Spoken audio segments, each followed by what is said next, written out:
The Great Emu War, when Australia lost a war to birds.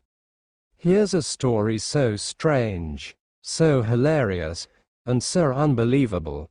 It sounds like a plot from a comedy sketch. But trust, it's all true. It was the year 1932, and Australia was facing an unexpected national crisis. No, it wasn't another country invading. It wasn't a plague or an economic collapse. It was emus. Yes, emus, the giant flightless birds that look like they walked straight out of a dinosaur park. Over 20,000 of them were running wild across Western Australia, especially in the Campion district. And they weren't just wandering. They were destroying crops left and right, tearing through wheat fields, trampling fences, and leaving a trail of chaos wherever they went. For struggling farmers, already hurting from the Great Depression, this feathered invasion was a disaster. So what did the government do? They launched a military operation. In late 1932, the Australian government sent soldiers, armed with machine guns, to deal with the emu problem. The mission was led by Major G.P.W. Meredith, and it became officially known as the Emu War. But things didn't exactly go as planned. The first attempt began in November.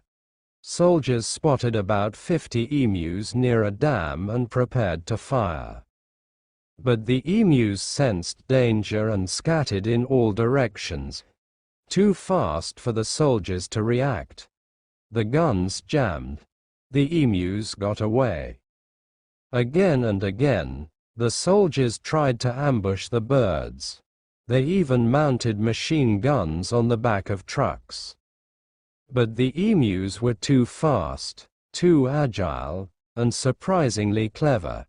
They'd run in zigzag patterns, making them nearly impossible to hit. Some groups even posted a sentry bird to alert others when humans were near. Yes, seriously. By the end of the operation, the soldiers had fired over 2,500 rounds of ammunition, and managed to kill only about a few hundred emus. That's a success rate of just 1 kill per 10 bullets, at best. The operation was quietly called off in embarrassment. And the result? The emus won. The media had a field day. Newspapers mocked the effort. The public laughed. Australia had just waged a full-on war, and lost to birds. Eventually, the government handed the emu problem back to the farmers, who were given fences and later, a bounty system. But the legend of the Great Emu War lived on. To this day, it remains one of the weirdest chapters in military history. A war with no captured prisoners. No ceasefire. No treaty. Just a flock of stubborn, sprinting emus, and a very confused army. So next time someone tells you history is boring, remind them of the time Australia lost a war to birds.